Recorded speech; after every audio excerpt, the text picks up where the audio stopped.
Kannur ADM Naveen ബാബുവിന്റേത് ആത്മഹത്യയെന്നും പ്രേരണയായത് യാത്രയയപ്പ് യോഗത്തിലെ PP ദിവ്യയുടെ പ്രസംഗമെന്നും പോലീസ് കുറ്റപത്രം. ADMനെ അപമാനിക്കാൻ ദിവ്യ ആസൂത്രിത നീക്കം നടത്തിയെന്നും പ്രാദേശിക ചാനലിനെ ഏർപ്പാടാക്കി ചിത്രീകരിച്ച ദൃശ്യങ്ങൾ സ്വയം പ്രചരിപ്പിച്ചെന്നും കണ്ടെത്തലുണ്ട്. ദിവ്യ മാത്രം പ്രതിയായ കേസിലെ കുറ്റപത്രം കണ്ണൂർ ജുഡീഷ്യൽ 1ാം ക്ലാസ് മജിസ്ട്രേറ്റ് കോടതിയിൽ സമർപ്പിച്ചു. രാഷ്ട്രീയ ഉദ്യോഗസ്ഥ തലങ്ങളിൽ പൊട്ടിത്തെറികൾ ഉണ്ടാക്കിയ കേസിൽ ഒടുവിൽ കുറ്റപത്രം.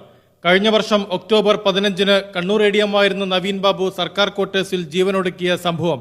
തലേ ദിവസം കളക്ടറേറ്റിലെ യാത്രയയപ്പ് യോഗത്തിൽ അന്നത്തെ ജില്ലാ പഞ്ചായത്ത് പ്രസിഡന്റ് CPM നേതാവ് PP ദിവ്യ നടത്തിയ അഴിമതി ആരോപണത്തിനും അധിക്ഷേപ വാക്കുകൾക്കും പിന്നാലെയുള്ള ആത്മഹത്യ. ഏകപ്രതി PP ദിവ്യ 10 വർഷം വരെ തടവ് കിട്ടാവുന്ന പ്രേരണാ കുറ്റം. യാത്രയയപ്പ് യോഗത്തിലേക്ക് ക്ഷണിക്കാതെ എത്തി ദിവ്യ നടത്തിയത് ADMനെ അപമാനിക്കാനുള്ള ആസൂത്രിത നീക്കമെന്ന് കുറ്റപത്രം. ജില്ലാ പഞ്ചായത്ത് അധ്യക്ഷ പദവി ഇതിനായി ഉപയോഗിച്ചു.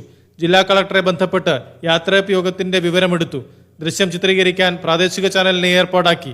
മേലുദ്യോഗസ്ഥനായ കളക്ടറുടെയും സഹപ്രവർത്തകരുടെയും സാന്നിധ്യത്തിൽ ADMനെ അഴിമതിക്കാരനായി ചിത്രീകരിക്കുന്ന പരാമർശങ്ങൾ നടത്തി. ദൃശ്യങ്ങൾ ചാനലിൽ നിന്ന് കൈക്കലാക്കി സ്വന്തം ഫോണിൽ നിന്ന് പ്രചരിപ്പിച്ചതിനും തെളിവുകൾ. ദിവ്യയുടെ പ്രവൃത്തിയിൽ അപമാനിതനായതിന്റെ വിഷമത്തിൽ പള്ളിക്കുന്നിലെ ക്വാർട്ടേഴ്സിൽ പുലർച്ചെയോടെ ADM ജീവനൊടുക്കിയെന്ന് പോലീസ് കണ്ടെത്തൽ. ആത്മഹത്യാക്കുറിപ്പോ മറ്റ് കാരണങ്ങളോ കണ്ടെത്താനായില്ല. ചിത്രീകരിക്കാൻ ഏൽപ്പിച്ച് കൈക്കലാക്കി പ്രചരിപ്പിച്ച ദൃശ്യം ദിവ്യക്കെതിരെ ഏറ്റവും നിർണായക തെളിവായി. ചെങ്ങളായിലെ പെട്രോൾ പമ്പിൽ അനുമതി കിട്ടാൻ കൈക്കൂലി നൽകിയെന്ന ആരോപണം ഉന്നയിച്ച TV പ്രശാന്തനെ പ്രതി ചേർക്കണമെന്നും ഗൂഢാലോചന അന്വേഷിക്കണമെന്നും നവീൻ ബാബുവിന്റെ കുടുംബം ആവശ്യപ്പെട്ടിരുന്നു. ഗൂഢാലോചനയ്ക്ക് തെളിവില്ലെന്നാണ് പോലീസ് കണ്ടെത്തൽ. കൊലപാതകമെന്ന സൂചനകളുമില്ല. അടിവസ്ത്രത്തിൽ രക്തക്കറ കണ്ടെത്തിയതിലടക്കം അസ്വാഭാവികതയില്ലെന്നാണ് പരിശോധനാ ഫലങ്ങൾ.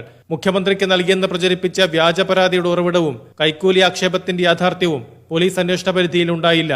97 സാക്ഷികളാണ് കേസിൽ. 3 വോള്യങ്ങളിലായി 400-ലധികം പേജുകളുള്ളതാണ് കുറ്റപത്രം.